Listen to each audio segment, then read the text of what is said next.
Bien, vamos a continuar entonces, hermanos. Y vamos a continuar desde donde quedamos la semana pasada. Estamos estableciendo y reforzando lo que nos dice la carta a los hebreos, la epístola a los hebreos, de nuestra necesidad de ir hacia la madurez. Aunque en la carta a los hebreos se dice que no debemos poner otra vez el fundamento, sino que sobre lo que ya se ha puesto debemos avanzar hacia la madurez, también es cierto que para el tiempo de hoy no existe un fundamento apostólico, pues la iglesia se deslizó, cayó en apostasía, y esta apostasía trajo como consecuencia la pérdida de las prácticas cristianas que Dios preparó de antemano, pero en Cristo. No prácticas que el hombre después, al no reconocerlas, pues comenzó a hacer.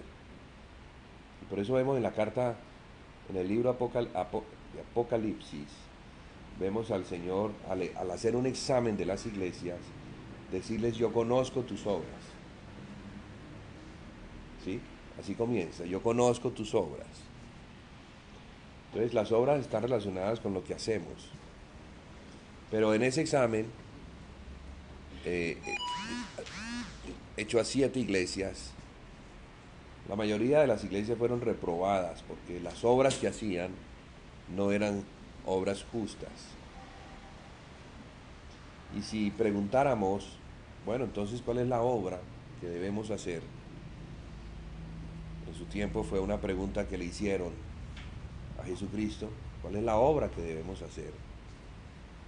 Jesucristo respondió que la obra era conocer al Padre y al Hijo, a quien el Padre había enviado.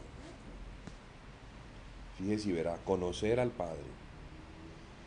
Ese conocer habla de intimidad.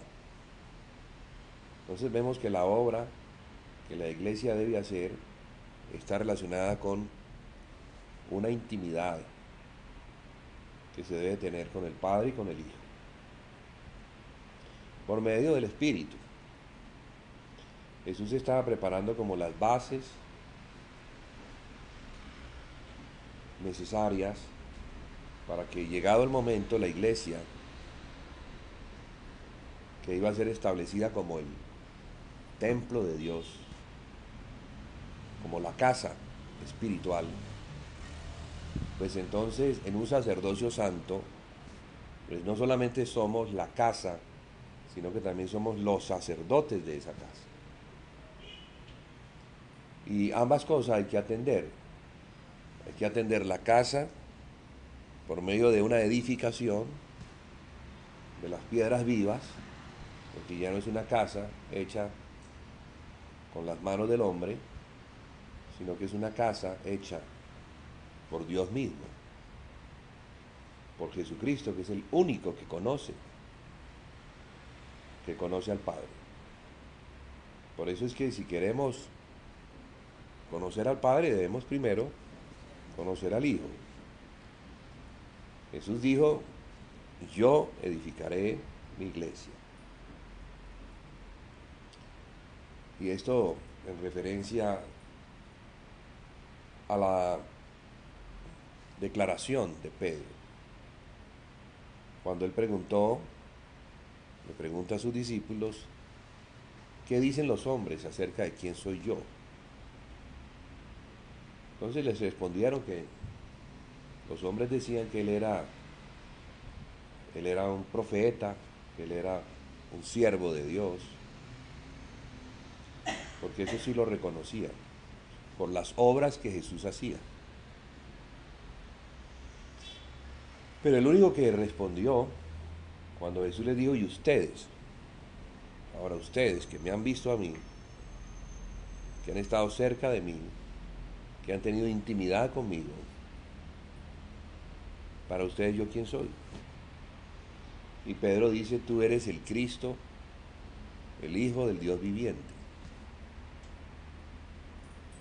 Una declaración muy importante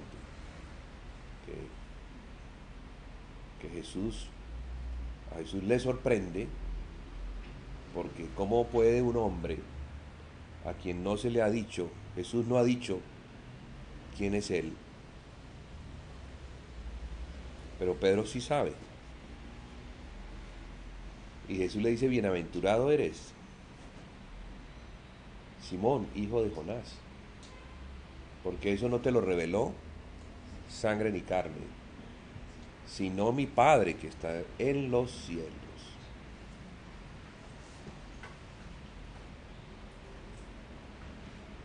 Y Jesús continúa diciendo que aquel que se llama Simón le iba a cambiar su nombre por Kefas, que es Pedro. Y de allí viene la palabra, o significa piedra.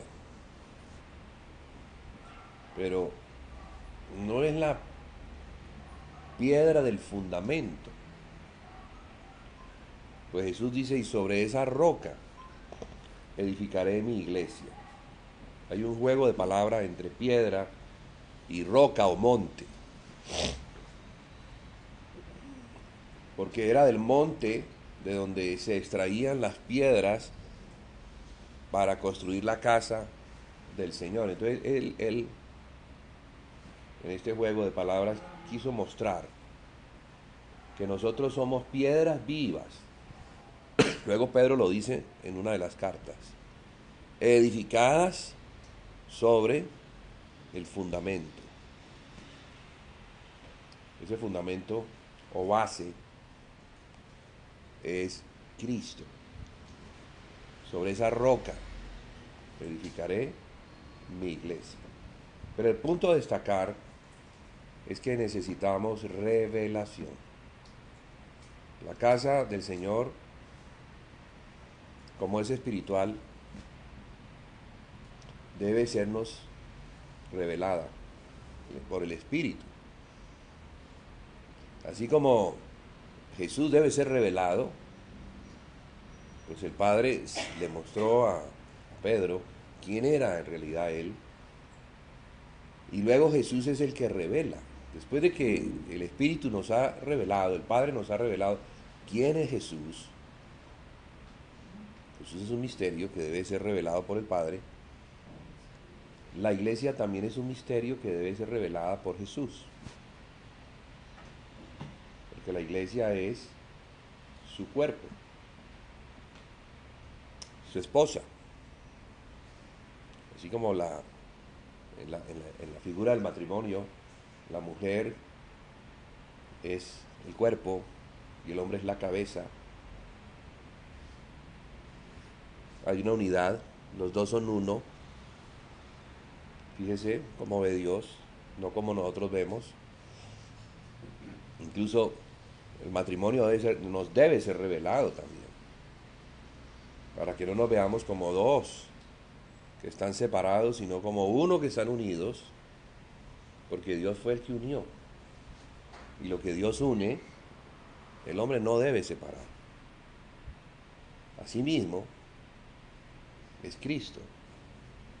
Cuando Dios revela quién es Cristo, Cristo como cabeza, Cristo nos revela a nosotros como su cuerpo.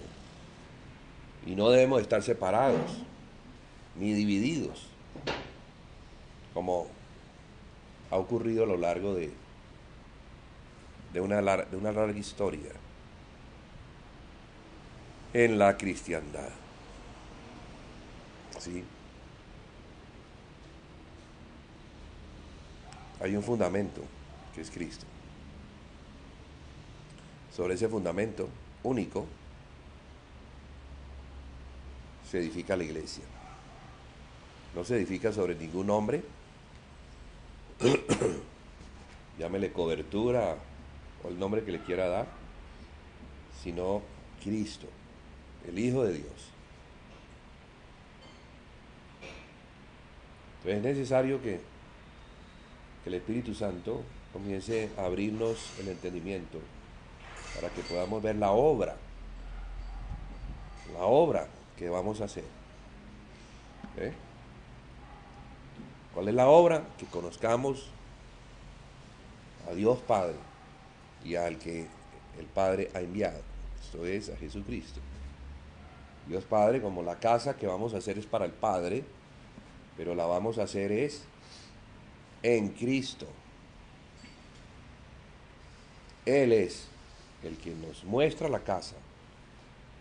Él es el que nos pone sobre el fundamento, el que nos establece como sacerdotes por su sangre. No somos sacerdotes porque hayamos hecho un curso, ido a un seminario, como sucede con los sacerdotes católicos, que para que sean constituidos como sacerdotes tienen que ir al seminario y después de varios años entonces ya son establecidos. Pero no son sacerdotes del espíritu, sino que son sacerdotes de la carne, porque pasaron los exámenes. Entonces ahora sí tienen autoridad, pero es del hombre, no de Dios, para ministrar en la casa. ¿Cuál casa? ¿Cuál casa es esa? Miremosla bien.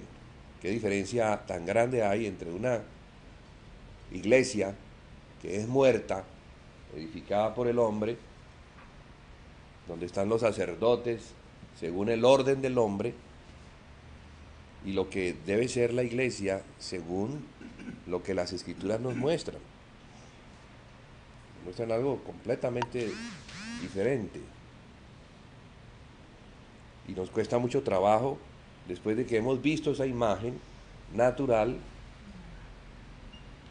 haber sido como engañados por los sentidos naturales, llegar a pensar que la iglesia es algo que el hombre puede hacer. Tantas congregaciones dirigidas por hombre, bajo la cobertura del hombre, bajo las estrategias del hombre, bajo los esfuerzos del hombre, a lo que el Señor Jesús dice: yo conozco tus obras. Porque sí, somos cristianos, seguimos a Cristo de alguna forma, pero ya no lo estamos viendo como lo debemos ver, como el sumo sacerdote de nuestra profesión. Digo sumo sacerdote porque somos un reino de sacerdotes que deben seguir a una cabeza sacerdotal. Es el único que conoce cómo es que se adora a Dios en el Espíritu. Recordemos que fue él quien le dijo a la samaritana, cuando la samaritana le pregunta a Jesús: ¿en dónde es que se debe adorar? Y bueno, se debía adorar en Jerusalén, no en Samaria, ni en ese monte donde los samaritanos habían construido una figura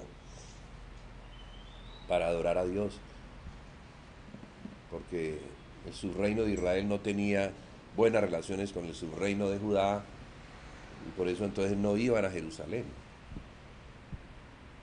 donde estaba el templo. Por muchos años de no ir al templo se perdió por completo la adoración a Dios. Así mismo ha pasado en el paralelo profético. De la misma manera como se perdió lo que es el culto a Dios, cómo se adora a Dios, porque estábamos en el camino de la apostasía.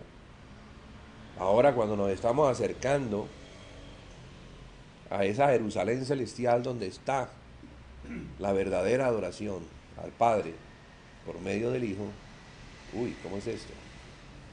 Eso es muy diferente, ¿verdad que sí? Hay muchas preguntas en relación a eso, que las escrituras, solo las escrituras pueden resolver.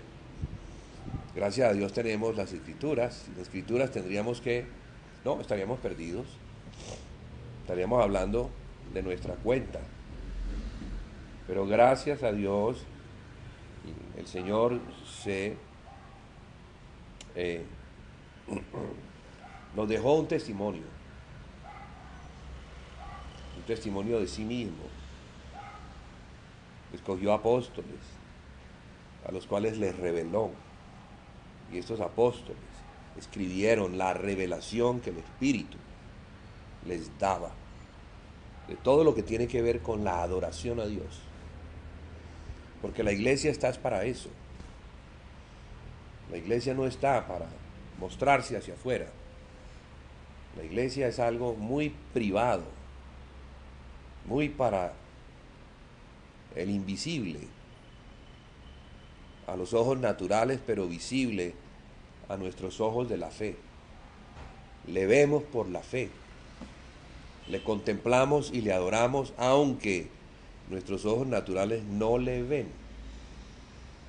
pero sí sabemos que está.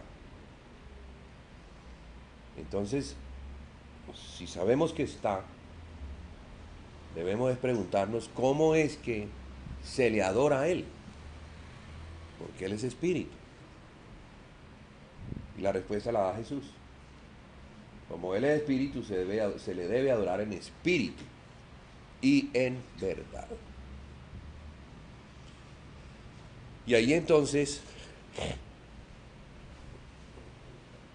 está la figura del tabernáculo o del templo, que tiene 3 espacios importantes, que son figura de Cristo, pero también de la iglesia. Pues a Cristo no debemos verlos nunca solo. Así como no es bueno que el hombre esté solo y Dios dispone una idónea para él, con la cual une al hombre para que sean una sola carne, una figura de Cristo y la iglesia. Pero ya no estamos hablando de Cristo y la iglesia como carne, sino en el espíritu. Siempre debemos ver a Cristo como la cabeza. Y donde está Cristo, pues debe estar su cuerpo, que es su idónea, su complemento. Miremos el cuerpo humano y nos vamos a dar cuenta que sin los miembros, entonces la cabeza estaría incapacitada. No se podría mover, no se podría bañar, no podría comer, no podría desplazarse a ningún lugar. ¿Sí? Una cabeza, un cerebro, pero sin movilidad. Imagínense entonces el cuerpo de Cristo,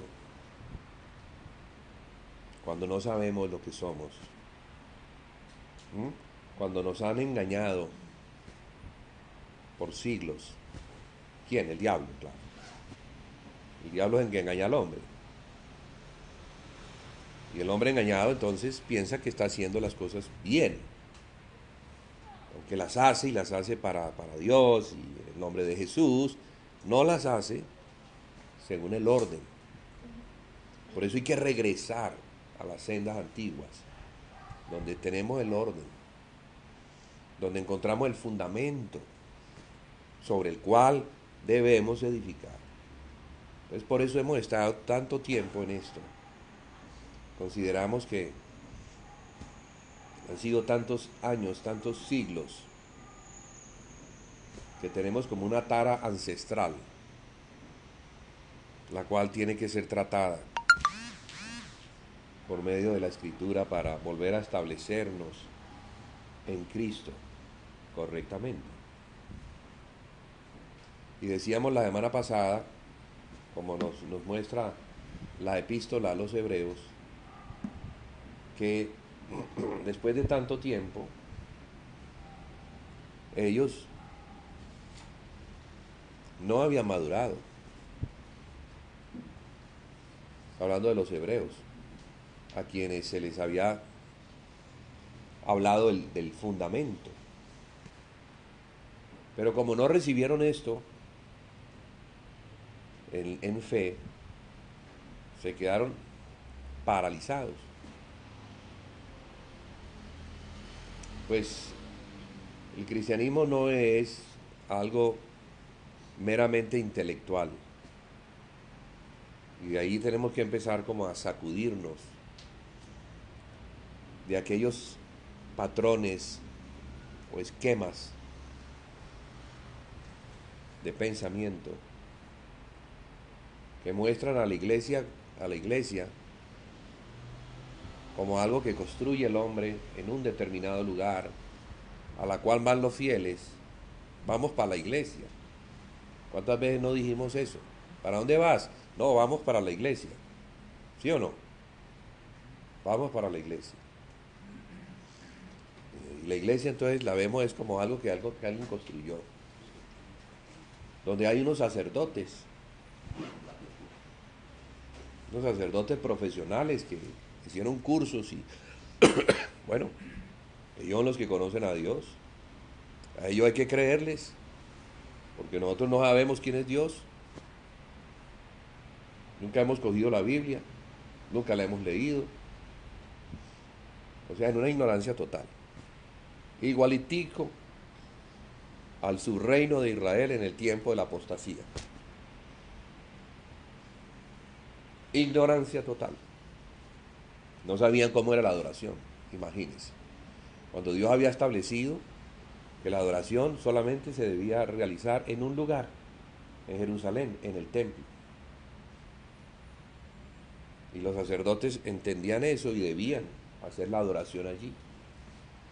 Pero había sacerdotes ya en ese tiempo que ignoraban totalmente este asunto y permitieron en ese estado de ignorancia que viene por no conocer la ley de Dios, lo que Dios dice, lo que Dios manda, permitieron que una mujer llamada Jezabel le enseñara al pueblo cosas relacionadas con los Baales, con otros dioses, y el pueblo iba detrás de esas cosas. Claro, cuando nos cuentan la historia, nosotros decimos, uy, no, qué terrible, ¿no? Qué terrible como estaban ellos. ¿Cómo fueron capaces de hacer eso? Pues lo mismo que ellos hacían es lo mismo que nosotros estamos haciendo ahora. ¿Detrás de qué?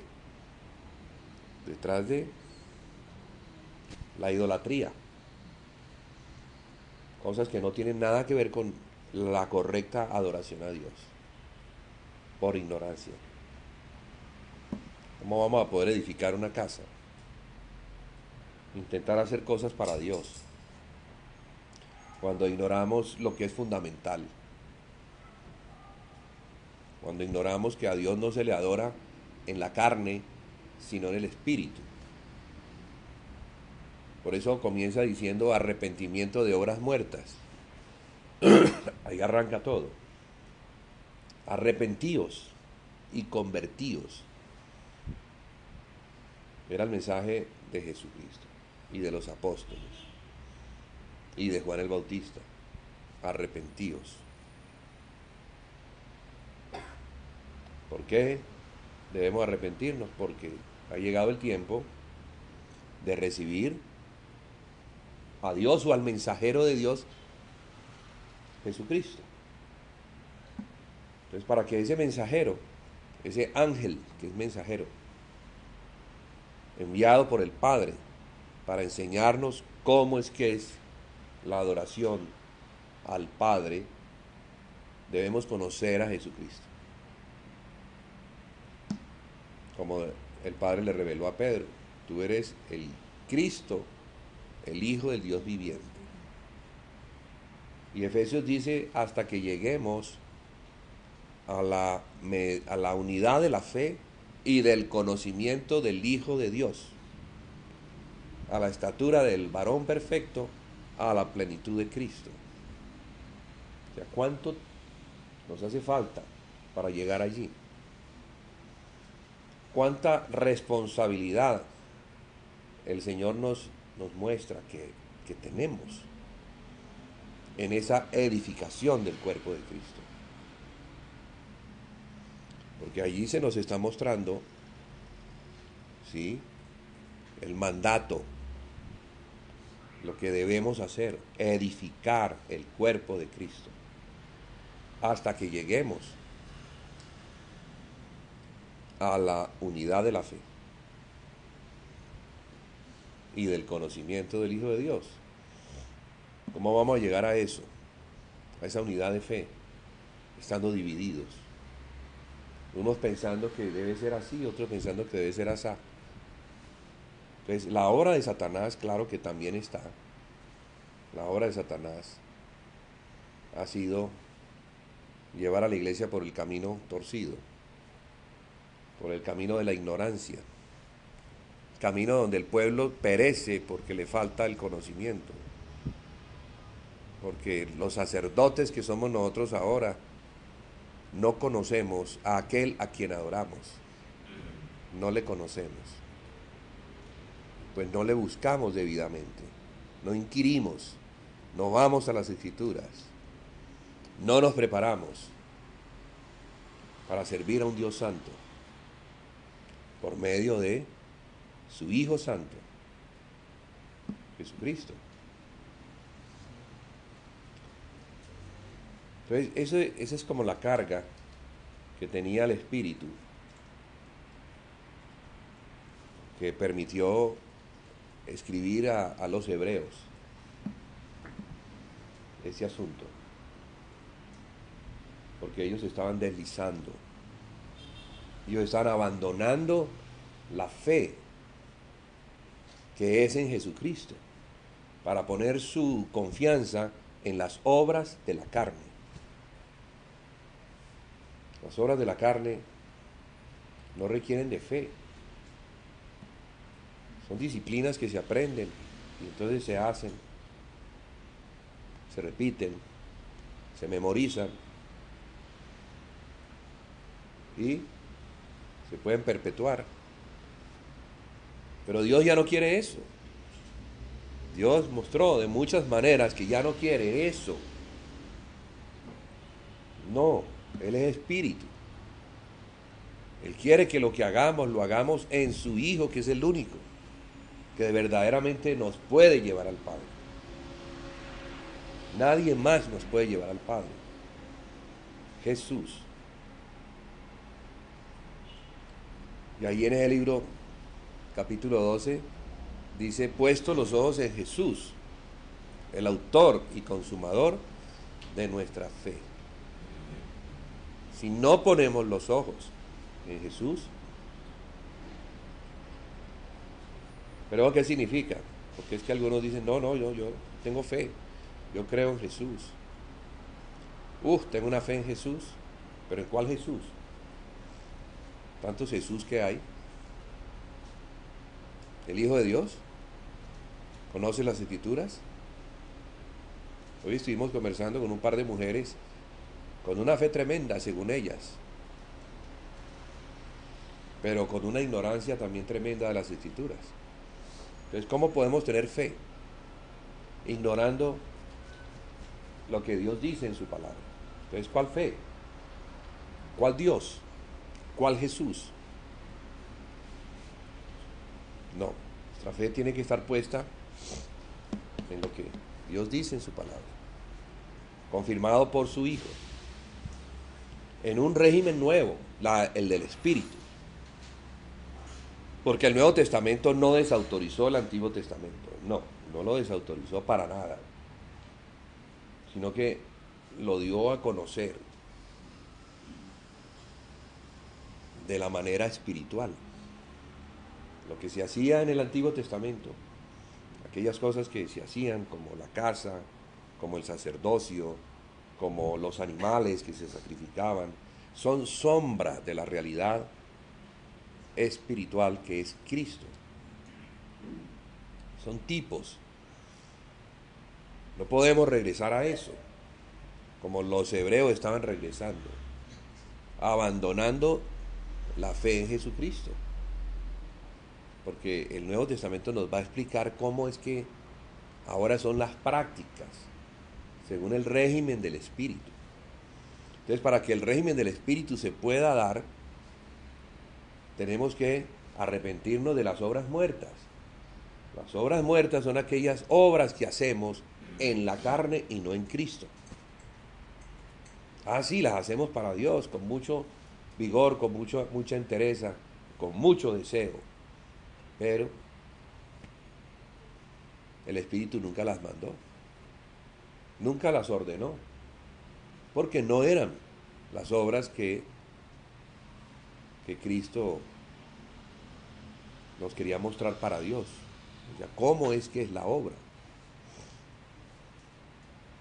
Qué importante eso. Y qué importante que podamos entender eso, ¿no? Arrepentimiento de obras muertas. Mientras que eso no esté claro en nuestra vida,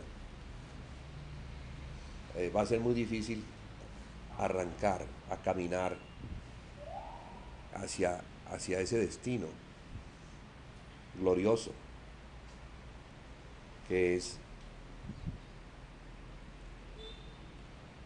Dios, ¿sí? Hasta que lleguemos allá a ese destino. Pero ¿cómo vamos a llegar en la carne si Dios es espíritu? Está esperando Dios que entendamos que debemos despojarnos del hombre viejo, debemos quitarnos los trapos de inmundicia que representa el hombre viejo, el hombre adámico, creado no en Cristo, sino en Adán. Pretender hacerle una obra a Dios en el hombre natural no la va a aceptar el Señor. El Señor Jesucristo no se la va a presentar al Padre. Entonces el sumo sacerdote, ¿qué es lo que hace? Examina nuestra obra y la recibe y se la presenta al Padre si esa obra ha sido hecha en obediencia a Él, porque Él es el que la tiene que ordenar. Él la manda, Él es el que nos enseña cómo es que debe hacerse. Y si la hacemos según su mandamiento, está perfecta. Pero si la hacemos según nuestra manera loca, va a ser desechada. Porque aunque la hicimos para Dios, no se hizo con la inteligencia espiritual, con las medidas, con las dimensiones que deben identificarse en Cristo. Entonces, nada que tenga que ver con una obra de la carne va a permitirse el ser el que pase. Madera, heno y hojarasca representa todo lo que viene del hombre. Procede del hombre viejo, caído, adámico, que debe ir a la cruz. Nosotros debemos saber eso permanentemente, constantemente. Debemos examinarnos si lo que estamos haciendo lo estamos haciendo realmente en el Señor. O nos dejamos tomar ventaja de ese hombre viejo, engañoso, mañoso, agazapado, esperando a ver en qué momento nos distraemos para él tomar el lugar, porque él quiere tomar lugar. Él cree que puede tomar lugar, pero el único lugar que le corresponde y por eso ha sido dejado es para que se convierta en una ofrenda para Dios. Ya no son animales los que se sacrifican. Lo que se sacrifica es el alma humana. Ese es el sacrificio. Ese es el culto a Dios. El culto de la razón. Lo que es nuestra mente. Porque en nuestra mente o habita el hombre viejo o habita el hombre nuevo, Cristo. La mente de Cristo indica que nuestra mente ha sido renovada. Pero si no tenemos la mente de Cristo, tenemos la mente del hombre viejo. No la hemos llevado al sacrificio, no hemos renovado nuestra manera de pensar. Fíjense qué cosa tan perfecta,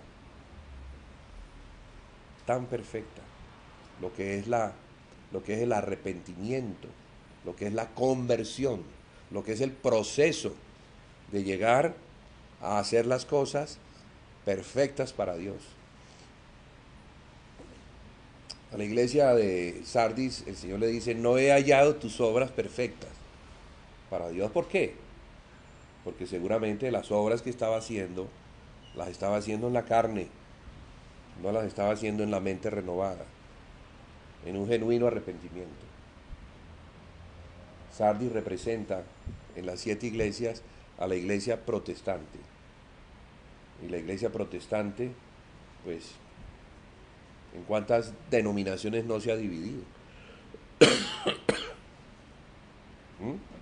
Cuando vemos en las escrituras que Cristo no está dividido, que los cristianos no se deben dividir, porque eso lo vemos aquí. La norma, no nos podemos dividir, pero entonces se desconoce esa regla y no importa. Como va a ser para Dios, entonces yo me autorizo para dividirme de los hermanos y comenzar una obra para Dios, totalmente por fuera de lo que la revelación muestra. Cristo no está dividido. La mente de Cristo no está dividida. No. La mente de Cristo está en una unidad perfecta con el Padre. Y el Espíritu es el que nos revela la mente de Cristo, que está en unidad con el Padre. El Padre y yo somos uno, dice el Señor Jesús. Somos uno. ¿Qué quiere decir eso? Que no hay división. Lo que el Padre habla es lo que Cristo habla, lo que el Padre piensa es lo que Cristo piensa, lo que el Padre hace es lo que Cristo hace. Una unidad perfecta, y por eso Él es la plenitud de Dios. Y la iglesia debe ser la plenitud de Cristo. ¿Y eso qué significa? Que la iglesia debe, como cuerpo de Cristo, debe estar bajo la cobertura de Cristo, no de ningún hombre. No nos dejemos engañar. Cuando el hombre se pone como cobertura, se pone en el lugar de Cristo, y eso es anticristo. Porque anticristo significa en lugar de Cristo o contra Cristo. Es el espíritu de Satanás que quiso ponerse también allá en el lugar, en los lugares altos, ser semejante al Altísimo. Satanás siempre ha querido ponerse en lugar del Hijo de Dios. Entonces, eso no lo pudo hacer. Él fue expulsado. Pero ahora quiere enseñarle a los sacerdotes del nuevo pacto los métodos, pero métodos que no son en Cristo, sino en la carne, y en la carne es en Satanás. Yo sé dónde moras, donde está el trono de Satanás. El Señor se lo dice a la iglesia de Pérgamo. A la iglesia de Éfeso le dice: recuerda dónde has caído. Recuerda de dónde has caído. Y a la iglesia de Pérgamo: después de la caída, yo sé dónde mora, donde está el trono de Satanás. ¿Dónde debe morar la iglesia? Donde está el trono de Dios. ¿Sí? ¿Cómo podemos nosotros mantenernos allá donde está Dios? En Cristo, que es el que está allá. En Cristo. Fuera de Cristo. No, si yo soy cristiano, yo no estoy fuera de Cristo. No, error.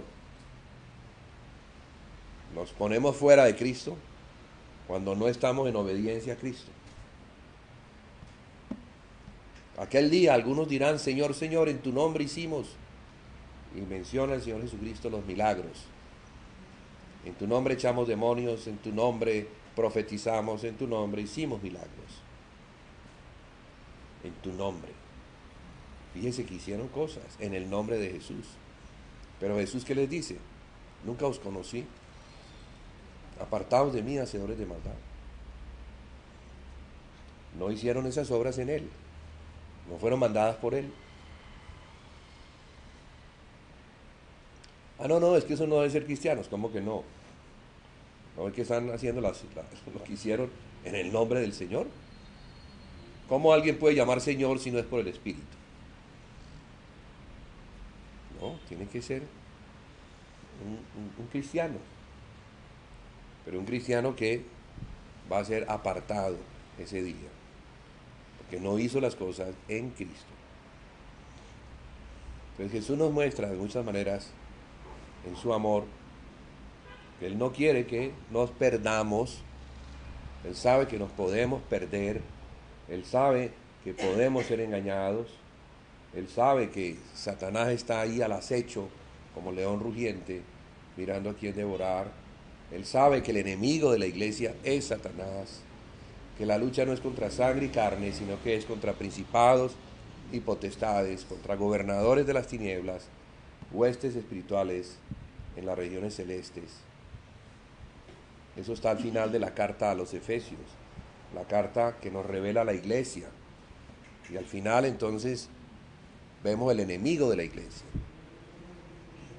Porque hay que edificar la iglesia, pero hay un enemigo, y ese enemigo no son los hermanos, no, sino el que está detrás. Y está mirando a ver cómo interviene, cómo se introduce y cómo engaña, para que ya no hagamos la casa de Dios. ¿Sí? Entonces aquí no se trata como de correr. No, después de 2000 años que vamos nosotros a correr. Después de 2000 años tenemos que mirar las cosas con una buena lupa, ir poco a poco mirando, observando, quitando todas aquellas cosas que se sembraron y no son, desarraigando lo que la religión nos enseñó y lo que recibimos por esos medios, esas enseñanzas que no venían de Cristo, sino que venían del diablo, que se introdujo por medio de falsos profetas, falsos apóstoles, falsos maestros, falsos ministros de Dios, como si Satanás no se vistiera como ángel de luz. Pues también de esa manera los falsos maestros se visten como ministros de justicia y no lo son. Entonces, la iglesia ha sido maltratada, abusada, violada, destruida. Pero gracias a Dios, el Señor que mira los corazones y que sabe quién es el que de verdad le está buscando, el que de verdad quiere hacer su voluntad, el Señor lo rescata. No deja que se pierda. No, Él sabe. Pero también, como conoce los corazones y sabe que este no quiere, que a pesar de que se le diga la verdad, no quiere salir del engaño en el que se encuentra. Entonces, ¿qué hace el Señor? Lo deja para que se pierda. ¿Ah, no quiere? Bueno, entonces lo entrega a poderes engañosos para que se pierda porque no quiso oír o no quiso recibir la verdad para ser salvo. El amor de la verdad. Porque la verdad es el amor de Dios. Y esto pues es totalmente para nosotros. No vaya a ser que pensemos que ahora sí estamos. Nos encaminamos, ahora sí ya. Entonces vamos a mirar a nosotros como de arriba para abajo. No, no, no, es el peligro constante para todos. El que crea que está firme, cuidado porque va a caer. El que piense que tiene lo que tiene por mérito propio, va a caer. El que no sepa que es por gracia, entonces va a caer. Porque es por gracia. El remanente es un remanente escogido por gracia. Y la iglesia debe apuntar al modelo de la iglesia neotestamentaria, el estado en el que se encontraba la iglesia de Éfeso antes de la caída. Cuando leamos la epístola a los Efesios, vamos a ver lo que es la iglesia, según la revelación que el Espíritu nos da de ella. Pero como no leemos las Escrituras, entonces, luego, ¿qué es lo que pasa? Dice que para que no seamos como niños fluctuantes, que son arrastrados por vientos de doctrina, debemos madurar. Debemos madurar. ¿Sí, hermanos? Debemos madurar. Claro. ¿Qué era el problema de los hebreos? No habían madurado porque, aunque habían recibido el fundamento, aquí se les dice, no es necesario que se les vuelva a poner el fundamento, sino que sobre lo que ya ustedes recibieron, arranquen, ¿sí? Sobreedifiquen. Yo como perito arquitecto puse el fundamento, dice el apóstol Pablo. Pues ese es el trabajo de los apóstoles, principalmente, es establecer a los creyentes, a los que reciben el Evangelio y creen en el Evangelio, establecerlos en Cristo, arraigarlos en Cristo.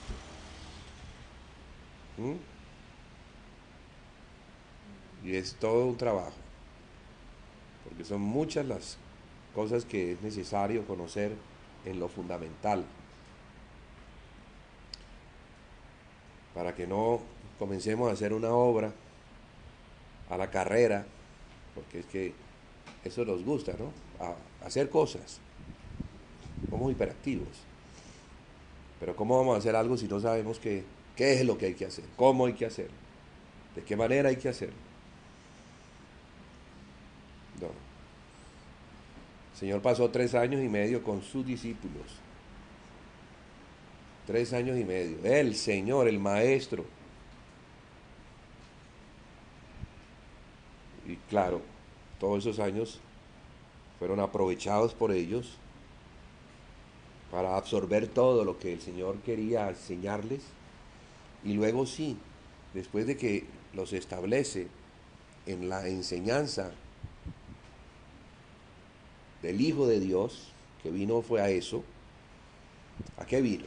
No solamente a salvar a las personas del infierno, sino que vino a establecerlas en una nueva vida, a ponerlas en un lugar sobre el cual pudieran avanzar hasta alcanzar la perfección, hasta que lleguemos a la plenitud que está en Dios. ¿Sí? Entonces, qué importante es el que miremos estas cosas. Y de verdad, hermanos, es que las oímos hoy, pero mañana ya se nos han olvidado. Entonces la semana siguiente hay que volverlas a repetir. Pero se nos vuelven a olvidar. Y a la semana siguiente hay que volverlas a repetir. Y algunos dicen, no, usted ya ha dicho eso una cantidad de veces. Como decía un hermano, que lo invitaban periódicamente a una congregación para que predicara, y siempre predicaba sobre el arrepentimiento. Y una vez el pastor le dice, hermano, ¿usted no tiene otro tema? Siempre nos habla de lo mismo. Y él le dice, ¿ya se arrepintieron? No me habían arrepentido. Entonces el Señor vuelve otra vez sobre lo mismo. Porque es que si no arrancamos la carrera como debe arrancarse, legítimamente, ¿de qué nos sirve seguir adelante con más conocimiento? Ah, no, yo necesito conocer más para salir a hacer la obra de Dios. ¿Ya te arrepentiste? ¿Ya entendiste lo que es el arrepentimiento? ¿Ya entendiste? El problema es que entre más se nos dice sobre algo, más nos endurecemos y más trabajo nos cuesta entender lo que antes entendíamos con cierta facilidad. Porque son cosas espirituales. La palabra de Dios viene para ser obedecida. Que no lleguemos a tener esos oídos con comezón de oír. Nos gusta oír. Y oímos. Pero no aplicamos. Debemos aplicar. Entonces, hermanos, la primera tarea como mandato del Espíritu Santo para el creyente es el arrepentimiento de las obras muertas. Que podamos entender lo que eso significa, lo que significa el que quiera venir en pos de mí. ¿Quién quiere? Todo el mundo levanta la mano. Claro, hay que seguir al Señor Jesús. Niéguese a sí mismo, tome su cruz cada día y sígame. Las manos se comienzan a bajar. ¿Cuántos quedaron? De 70 no quedaron sino 12. Y de esos 12, uno no entendió. Uno no entendió. Al final termina vendiendo al Señor Jesús. Que no vayamos a ser como esos que se quedaron con la mano levantada pero no entendimos. Y terminamos negando al Señor Jesús como Pedro. O como Judas entregándolo, vendiéndolo. No. Seguir al Señor Jesús implica seguirlo con radicalidad. Seguirlo dejando lo que haya que dejar. Lo que haya que dejar. En el corazón tenemos que estar dispuestos, ¿sí?, a entregarlo todo por la causa de Cristo. Entregar nuestra alma, entregar nuestra vida. Porque lo que más apreciamos, lo más valioso, es la vida misma.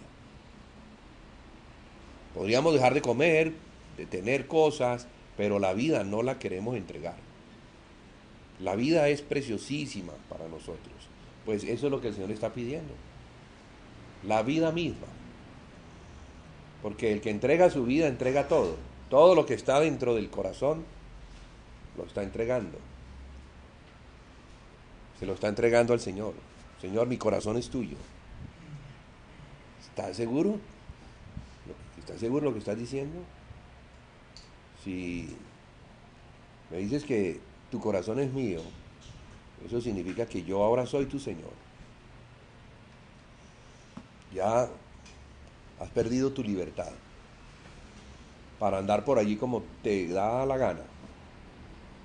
Ahora tendrás que preguntarme a mí siempre lo que vas a hacer, porque yo soy tu Señor. Tu vida me pertenece. Pero voy a decirte algo.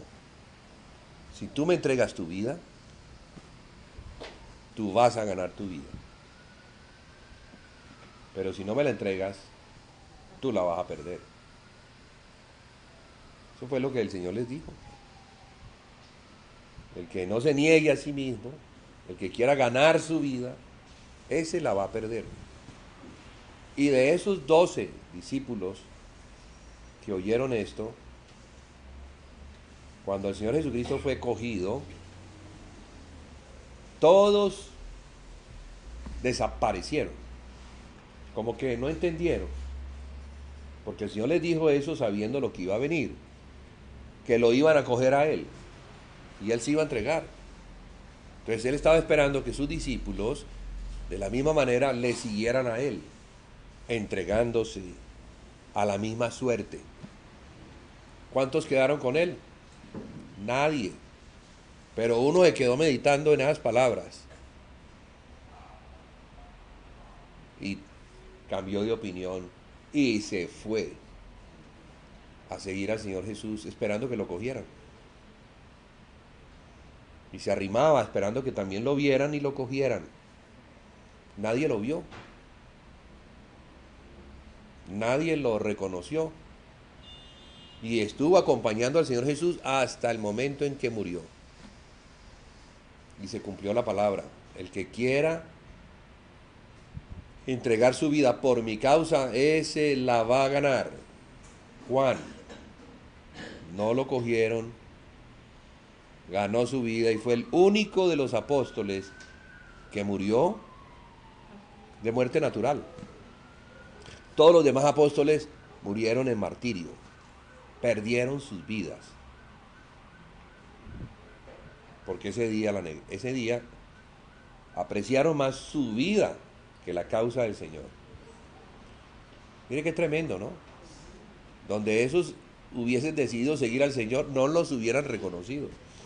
En cambio, aquel que estaba dispuesto a dar el alma, su vida por él, mi alma daré por ti, lo negó.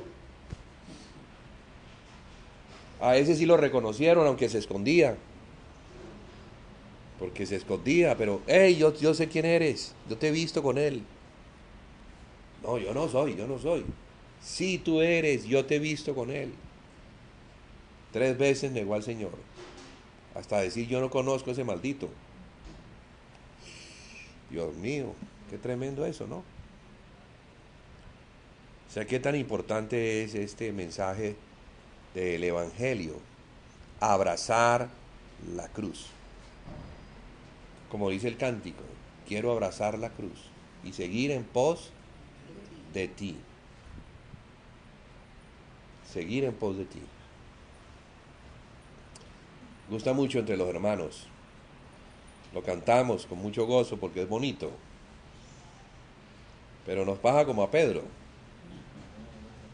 Después de que lo hemos cantado, luego por ahí estamos chillando por cualquier cosa que nos pasa. Sí. Se nos olvida que hay que negar la actividad propia que hay en el alma, emociones, sentimientos, gustos, deseos, toda una vida efervescente, como un Alka-Seltzer que tiras en el agua. Hay una efervescencia de gustos, de sentimientos que no han sido crucificados. Y claro, seguimos al Señor como Pedro, porque Pedro a mí me gusta mucho Pedro, porque es genuino, es sincero, es extrovertido. A él no le importa desnudarse y tirarse para ir a donde está el Señor, porque tiene un amor hacia el Señor, pero de la carne, de la propia carne. No tenía el espíritu todavía, entonces es natural en nosotros tener esos afectos, los cuales hay que crucificar. Aún esas cosas hay que crucificarlas. Aún lo que parece bueno, lo que examinamos que hay en nuestro corazón y parece bueno, no es bueno para el Señor. Porque procede ¿de dónde? Procede de nuestra naturalidad. Entonces, ese negarse a sí mismo es muy duro, pero es tan importante para tener una vida saludable, es tan clave. Era tan prioritario en el mensaje apostólico. No me he propuesto otra cosa que enseñar a Cristo y a este crucificado. ¿Por qué era así? ¿Por qué los apóstoles hacían tanto énfasis en mostrar a Cristo crucificado? ¿Qué es lo que vemos cuando vemos a Cristo crucificado? Vemos a un hombre muerto. Un hombre cuya actividad natural cesó. cesaron los dolores, cesó todo, muerto en la cruz. ¿Puede acaso Satanás tener algo en nosotros si estamos muertos?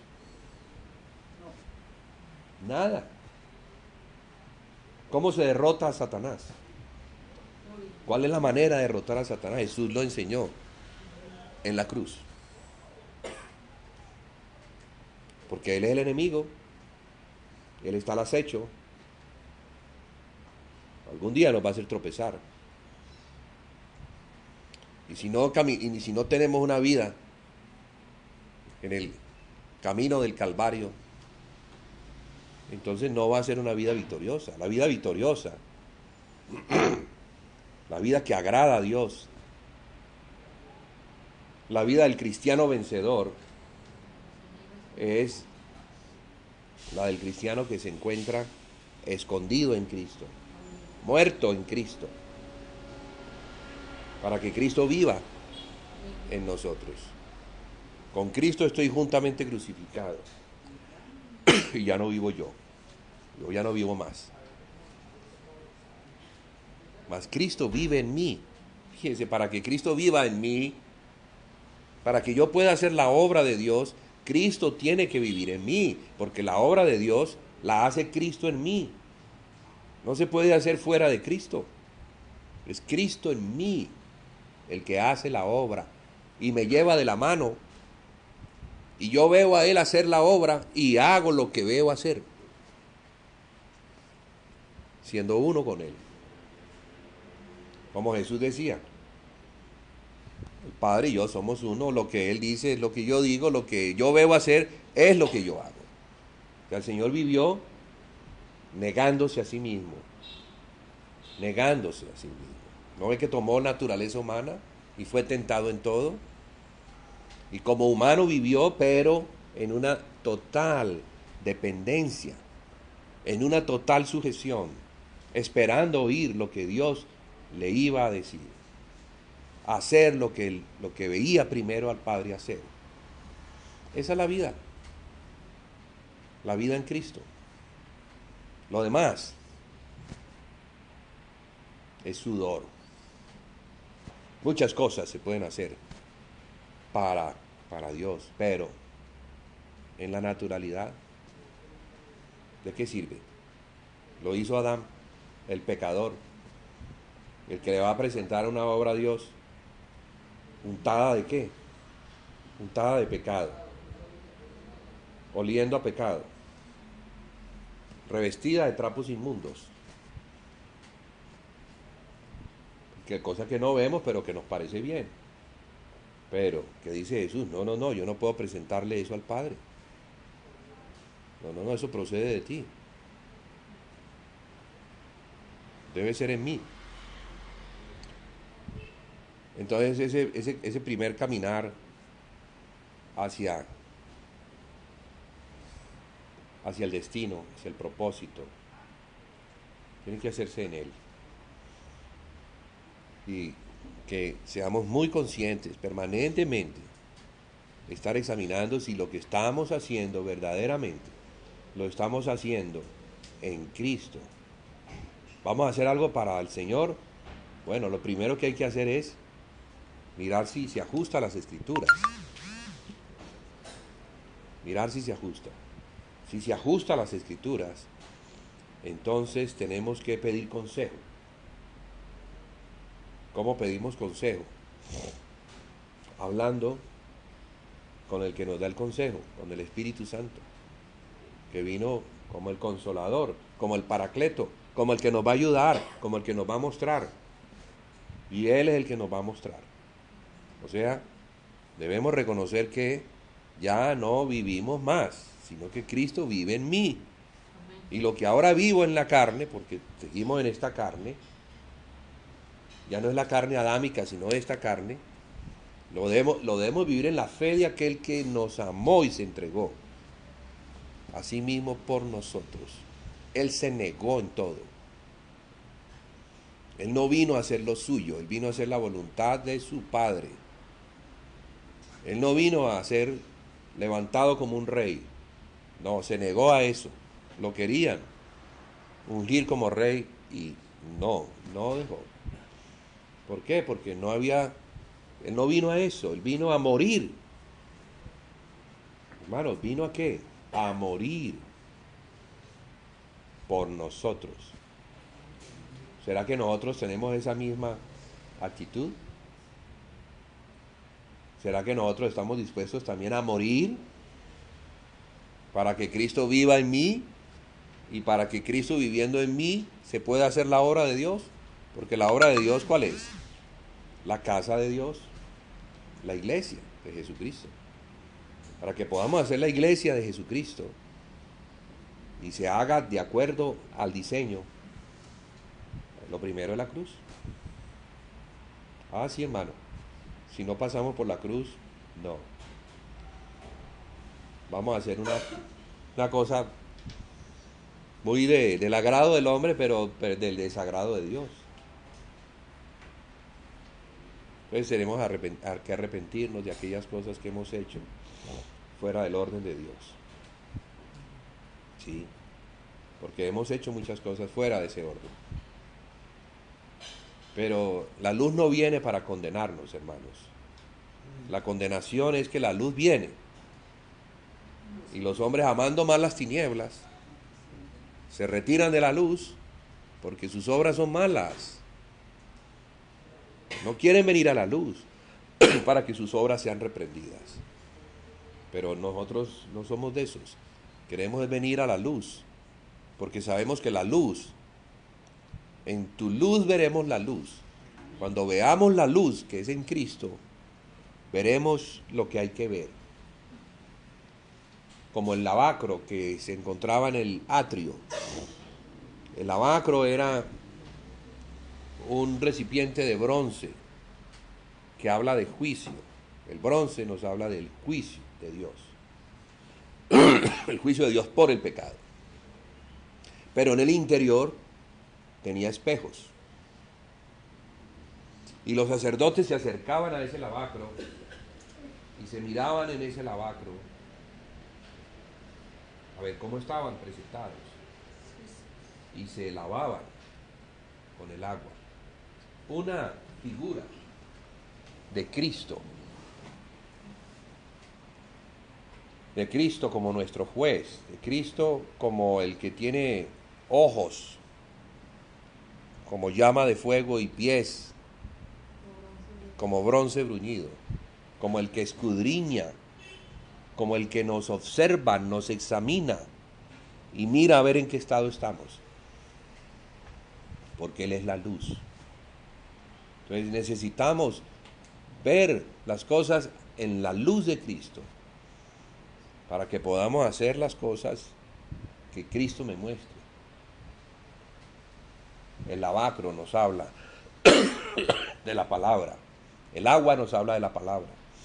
El espejo nos habla de la gloria de Dios. Mirando cara a cara la gloria de Dios, somos transformados y vamos de gloria en gloria. ¿Pero qué significa eso? No, eso está muy bonito, ir de gloria en gloria, ser transformado. Eso habla de arrepentimiento. Porque es un arrepentimiento que va de un nivel a otro nivel, a otro nivel, a otro nivel, hasta que llegamos a la plenitud de la gloria de Dios. Tal vez al principio el Señor nos pida cosas pequeñas y por ahí comienza, pero después nos va pidiendo más y más y más, hasta que nos ha despojado de todo. Nos ha quitado todo el vestido que nos hemos colocado para justificarnos, como desnudó a Adán y lo dejó desnudo para luego vestirlo con pieles de animal, una figura del Cordero de Dios Cristo, para vestirnos de Cristo.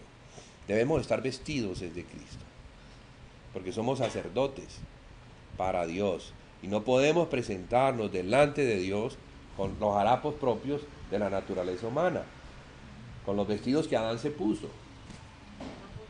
Y eso habla de una manera de pensar.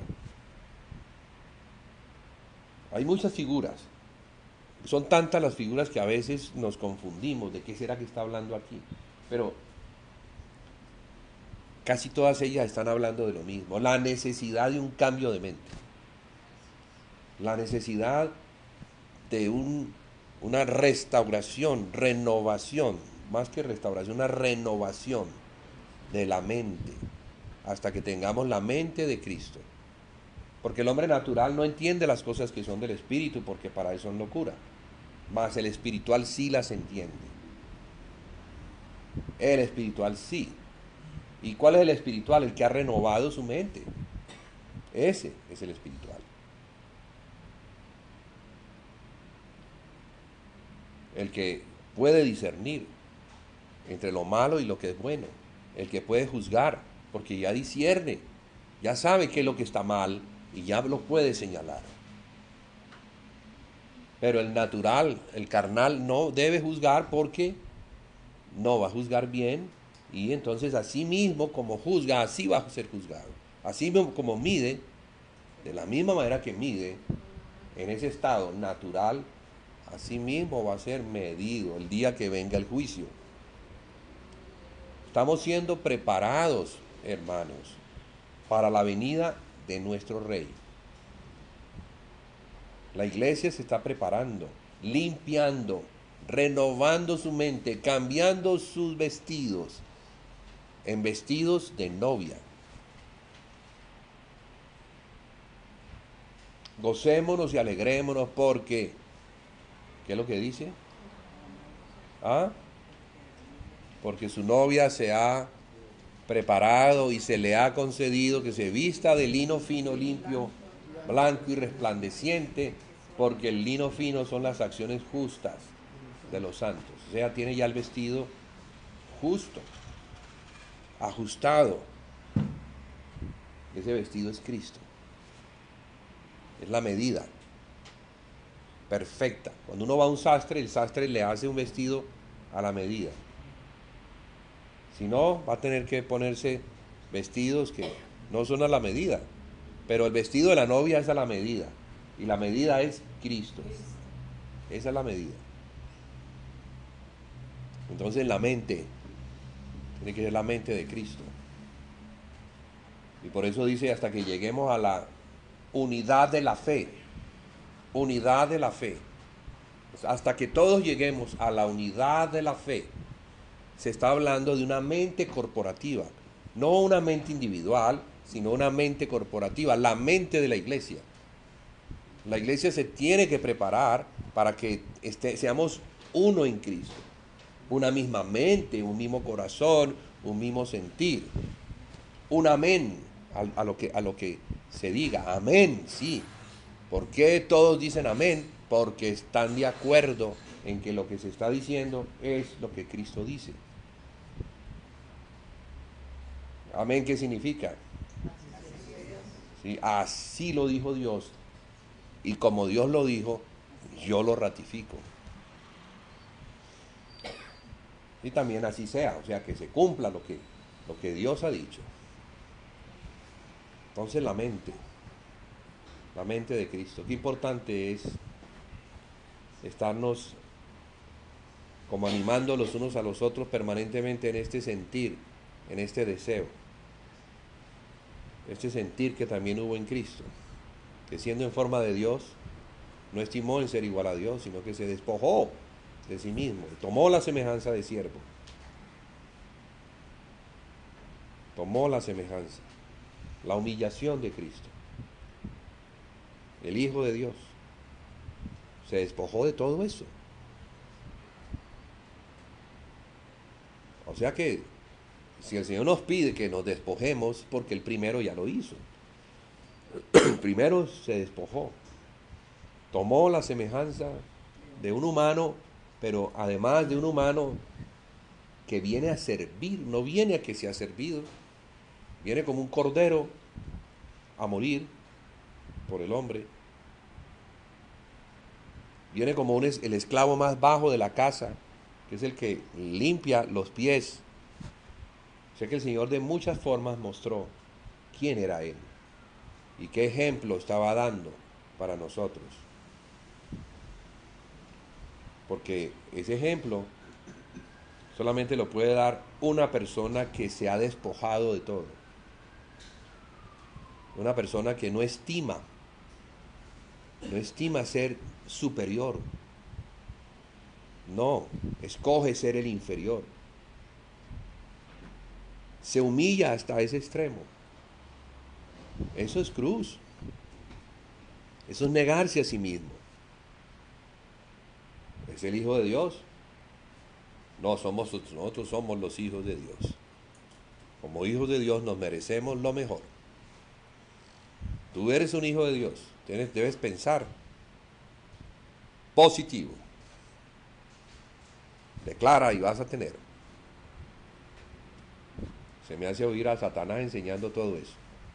Todo lo contrario a lo que Jesús enseñó. El que quiera ser el mayor, sea vuestro servidor. Porque los hombres,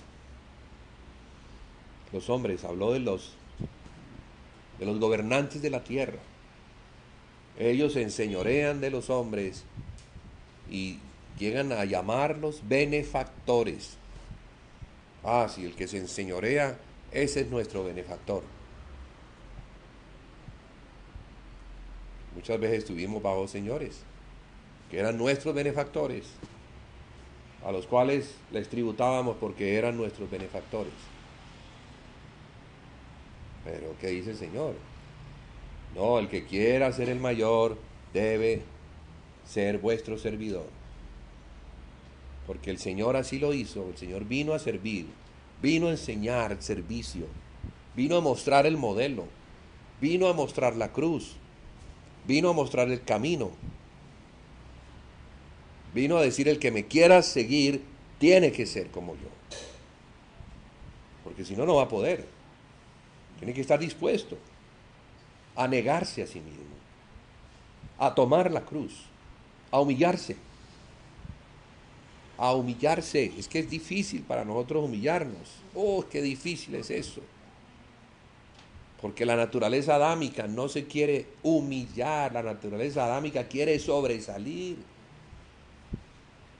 Quiere ser llamado el gobernante, el Señor, el que Dios pone para beneficiar a los otros.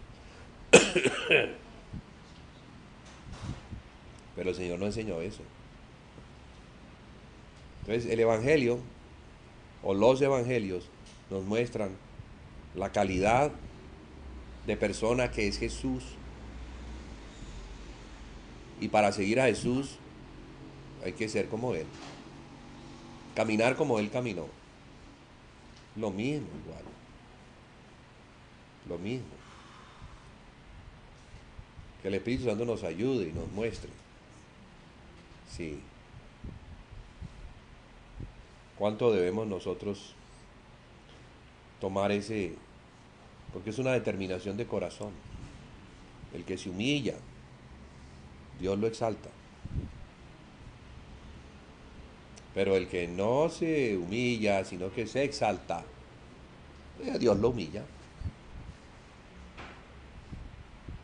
Entonces, si estamos viviendo una vida como muy humillada, no es porque nos hemos humillado, sino porque Dios nos está humillando, nos está quebrantando, está rompiendo nuestro orgullo, el cual no reconocemos. No. El orgullo, como decía un hermano, es como el mal aliento. Todo el mundo sabe que lo tienes menos tú. Todo el mundo sabe que el hermano es orgulloso, pero uno no sabe. Uno no sabe que es orgulloso. Porque es que uno no se conoce a sí mismo. Y en la naturalidad uno siempre quiere es como destacar, mostrarse mejor. ¿Por qué no me reconocen si soy el mejor? ¿Qué pasa? Que los hermanos no me reconocen si yo soy el mejor entre ellos. Puede ser que no lo digamos de dientes para afuera, pero hacia adentro sí. ¿Y sabe quién es el que ve todos esos pensamientos, esas ideas en el corazón? Dios está mirando cómo es que somos. Ah, sí, como que usted cree mejor. Ah, bueno, le voy a pasar por un camino de humillación, para que al final entonces puedas decir como Pablo, soy el más pequeño de todos. Sí, Saulo significaba grande, Pablo significa pequeño. O sea, él se cambió el nombre porque no quería tener un nombre que lo distinguiera como un hombre orgulloso, porque él sí tenía de qué jactarse en la carne. Mucho tenía de qué jactarse. Pablo era un superhombre en el judaísmo. Saulo. Perdón, Saulo, era un superhombre. Pero ¿de qué le sirvió eso? Ser humillado en el camino de Damasco. Ser humillado. Y ser enceguecido. Y quedar sin nada, porque después de que el Señor se le presenta, ¿con qué queda? ¿En qué queda su teología? ¿En qué queda toda su orgullo? Ah, no, es que yo soy el gran siervo del Señor. Mire que soy el único que soy capaz de perseguir a esa secta de cristianos que atentan contra Moisés. Yo voy a levantar la bandera a favor de Dios. Y estaba era peleando contra Dios y no, ni sabía. Hasta que el Señor Jesús se le presenta. Saulo, Saulo, ¿por qué me persigues? ¿A quién persigo, Señor? O sea, él sabe que es Dios el que le está hablando. ¿A quién persigo, Señor? A Jesús. En ese momento se dio cuenta que Jesús era Dios. Y que el que perseguía a uno de sus pequeñitos, perseguía a Jesús mismo, porque como miembros del cuerpo de Cristo, entonces, si nos machucamos un miembro, ¿quién lo siente? Uy, me golpeé mi dedo. Y si golpeamos a un miembro pequeño de Cristo, el más pequeñito, el dedito más pequeñito, es el que más duele. Entonces Saulo entendió que perseguir a un miembro del- de Jesús era perseguir a Cristo mismo. Así él entendió que la iglesia es el cuerpo, que Él es la cabeza. Aunque Él está en los lugares celestiales, la iglesia está en la tierra, pero la iglesia le representa. La conversión de Saulo fue terrible, radical, horrible en lo que tuvo que de, perder. O sea, todo lo perdió en un instante. Toda su teología, todo su orgullo, todo lo que pensaba que era, allí, en esa aparición, cuando el Señor se le presenta, todo pierde para él valor. Y se convierte en un hombre radical. Bueno, no se convierte en un hombre radical, ya era radical. Solo que estaba confundido, no sabía en qué enfocar su radicalismo. Pero el Señor sí sabía que ese hombre convertido iba a ser muy útil para él. Él está buscando personas que sean como Saulo. No que persigan la iglesia, sino que tengan un corazón para el Señor. Radical. Radical. Un hombre que esté dispuesto a dar la vida por la causa. Cuando él encontró la causa, cuando se dio cuenta quién era verdaderamente Dios, entonces todo cambió. Pero dedicó su vida a la causa del Señor. Y gracias a eso, gracias a la decisión de ese hombre, tenemos las epístolas magistrales que hoy en día nos edifican por la decisión de un hombre que decidió dejarlo todo para seguir a Cristo. Todo lo consideró basura a fin de seguir a Cristo y reconocerlo o conocer el poder de su resurrección. Porque vivimos es en el poder de su resurrección, no vivimos en el poder natural. Nuestro poder natural es nada, pero el poder de resurrección. Ese es el poder de la iglesia. El poder de la iglesia no es poder natural, no es poder económico, no es poder de inteligencia ni estrategia humana. No, tantas estrategias que son sacadas del mundo para multiplicar la iglesia, olvidando al Espíritu Santo, sino métodos humanos para ganar, pero ganar cosas, ganar ¿para quién? ¿Para quién? Entonces no son las multitudes las que nos deben a nosotros impactar, aunque está bien, sí, el Señor quiere que todos se conviertan, pero el Señor está buscando, más que multitudes, está buscando testigos que sean fieles. Entre las multitudes no quedaron sino 12, de esos 12, 11, porque uno de ellos fue descalificado. Y después aparece Saulo, también tomado para el ministerio. Y qué obra tan tremenda la que hace ese hombre. Entonces, como dice Saulo, y aquí dejamos ser imitadores de mí como yo de Cristo. Porque él sabía que había que seguir a Cristo, imitar a Cristo. Saber que Cristo padeció, nosotros vamos también a padecer.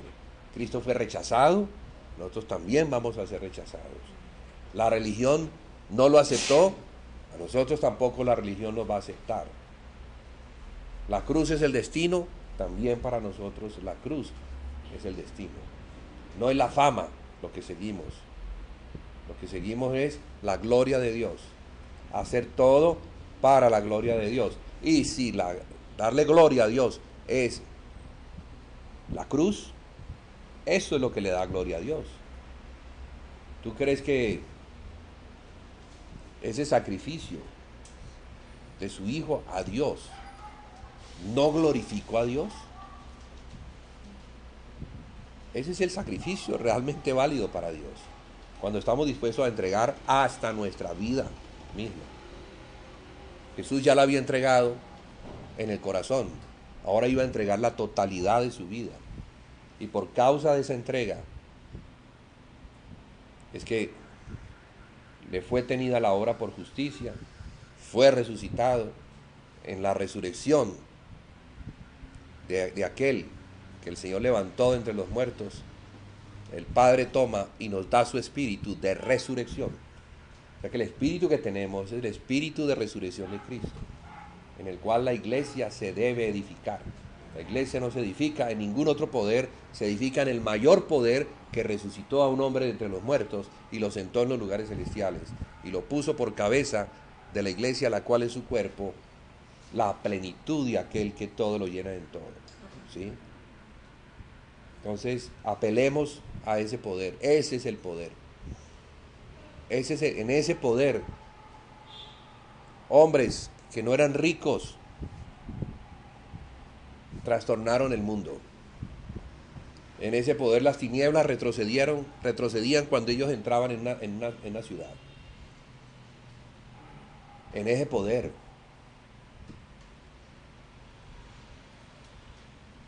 Hombres resucitaban, paralíticos se levantaban.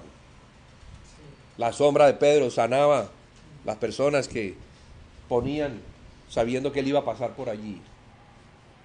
Hay un poder, pero que es el de Dios. Pero para que el poder de Dios opere, nuestro poder tiene que cesar. Debe haber un intercambio de poderes. Este poder mínimo que está en nosotros, para darle lugar al grandísimo poder de Dios, vale la pena. O sea que lo que Jesús nos está enseñando, eso es. Esa es la palabra de vida.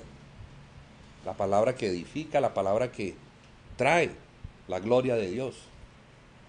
La palabra que nos capacita para mover el mundo que se encuentra hoy en día en un estado terrible. Porque la iglesia dejó su lugar. La iglesia perdió ese lugar en los lugares altos. Y ahora, engañado, está en los lugares bajos. allá en la tierra, en lo terrestre, mirando lo terrestre, no poniendo su mirada en lo celestial, sino como Pedro, apártate de mí, Satanás, porque no pones tu mirada en las cosas de Dios, sino en las cosas terrenales. Señor, no te acontezca tal cosa. ¿Cómo se te ocurre? Señor, ten misericordia de ti. ¿Cómo se te ocurre dejarte coger, ir a la cruz? Y estaba hablando Pedro. La naturaleza nuestra, compadeciéndose. Es normal que nuestra naturaleza se compadezca y diga, pero ¿cómo se te ocurre que vas a morir? Que te vas a dejar coger. Pero también el Señor le dijo, apártate de mí, Satanás, porque me eres tropiezo. Porque no pones tu mirada en las cosas que son eternas, ¿no? En las cosas de los hombres. Que no seamos engañados, hermanos, por nosotros mismos. Debemos entonces arrancar establecido sobre ese fundamento. Pero una vez estamos arraigados en Cristo, para empezar a caminar, niéguese a sí mismo. Niéguese. Neguémonos. Entendamos lo que significa eso. ¿Sí, hermanos? Amén, amén, sí. Que el Señor nos ayude, me ayude a mí principalmente. Recuerden, hermanos, que cuando yo comparto la palabra no es porque yo la esté cumpliendo. No significa que yo la esté cumpliendo, significa que estoy compartiendo es la palabra. No es mi testimonio lo que estoy compartiendo. Aunque quisiera que así fuera. Sé que algunas cosas de esas las he buscado, pero hay muchas que no, las que no he entrado a caminar en esa obediencia a la voluntad de Dios que está por encima de nuestra voluntad, de nuestro deseo. Tantos deseos tenemos, tantas cosas deseamos y queremos, y que tienen que ver con lo temporal, dejando lo más importante que es lo eterno. Porque estas cosas son temporales, las cosas que deseamos tener, y nos aferramos a ellas, pero va a llegar el día en que todas las cosas van a ser removidas, y no va a quedar nada, no va a quedar piedra sobre piedra. Los edificios se van a caer, los montes se van a derrumbar, los valles se van a levantar, los ríos se van a desbordar, el mar se va a levantar y va a arrasar islas. Viene ese día que tiene que venir, porque Dios ya agotó el nivel de paciencia que tenía, esperando que los hombres se arrepintieran y pusieran su mirada hacia Él. Pues no, el mundo no quiere y la iglesia tampoco. Tampoco la iglesia. Pero aquellos que son fieles, por cuanto has guardado la palabra de mi paciencia, yo te guardaré de la hora de la prueba que ha de venir sobre el mundo entero, para probar a los que moran sobre la tierra. Ese día va a llegar pronto, muy pronto, más pronto de lo que nos imaginamos. Nos estamos acercando a ese día. Los apóstoles hablaban de ese día y pensaban que ese día iba a ser en el tiempo de ellos. El día es la venida del Señor. Pero han pasado 2000 años y no ha llegado el día. Pero por las señales sabemos que ese día está muy cerca. Entonces no nos distraigamos, no estemos con aquellas cosas que nos sacan de nuestra atención y nuestro mirar al Señor Jesús. Es nuestra prioridad, por encima de todo. Eso no quiere decir que no sigamos trabajando, que no sigamos haciendo lo que nos corresponde hacer. Hagámoslo, claro que sí. Pero que nuestra prioridad sea el Señor, y las cosas del Señor deben ser la prioridad. Y si para seguir al Señor Jesús yo tengo que dejar aquellas cosas que considero prioritarias, pues toca hacerlo, porque Él es primero. Pero recordemos, hermanos, que cuando el Señor nos pide algo y se lo entregamos, entonces Él nos bendice por la obediencia. Nunca hay pérdida cuando obedecemos al Señor. Pero el Señor sí quiere que nosotros le entreguemos lo que nos pide, como Abraham le entregó a su hijo. Y en esa obediencia de entregar a su hijo y de estar dispuesto a sacrificarlo, es que Abraham pudo ver el día del Señor. Abraham pudo ver el cordero que estaba enredado en las zarzas. Y ese fue el sacrificio. El sacrificio. Alguien que se puso como sustituto de Isaac. Él pudo ver a Cristo como la simiente, como el hijo de Abraham, que un día entregaría su vida para que todas las familias de la tierra fueran benditas, para que todas las naciones, etnias, fueran benditas. Entonces, Él ha venido a bendecir abundantemente a todos los que en Él confían. Hay que confiar en Él, hay que entregar nuestra vida a Él, hay que arrepentirnos de cosas que hacemos para Él, pero que no se hacen en Él, es en Él. Así de sencillo es, solo en Él. Porque separados de Él, no, nada podemos hacer. Padre, te damos las gracias por tu palabra. Señor, ayúdanos, porque tu palabra es muy fuerte, tu demanda es muy alta, exiges todo, pero sabemos que en esa exigencia del todo es donde encontramos el poder, donde encontramos el poder de resurrección, en entregar aquellas cosas que pertenecen al hombre viejo. Tú nos das lo que está en el hombre nuevo, que podamos vivir en vida nueva, porque las cosas viejas han pasado, ya no más, ya no acordarnos de aquellas cosas que éramos y que hacíamos.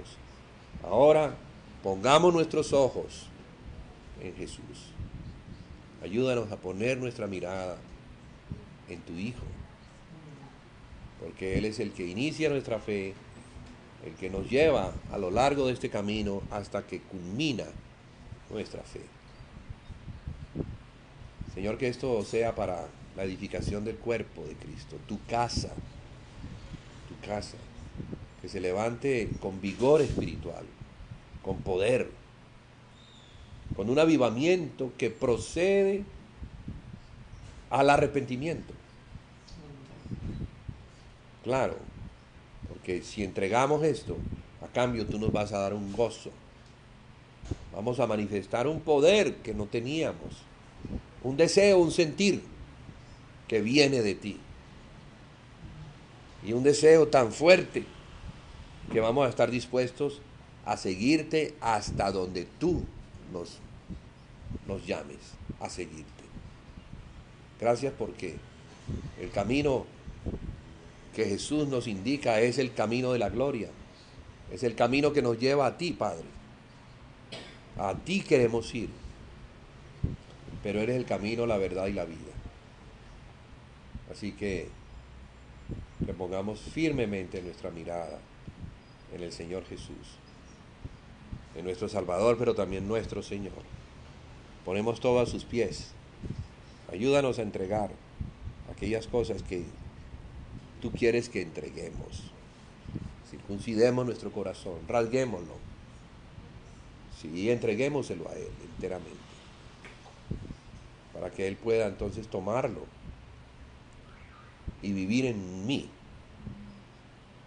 Ya no yo, sino Él en mí. Queremos eso, Señor. Él en mí, no más yo, Él en mí. Y que podamos vivir en la fe de Él. Esa es la iglesia, Señor, que tú quieres. Ese es el modelo dado por el Señor Jesús. Ese es el camino que debemos caminar hasta llegar a la estatura del varón perfecto.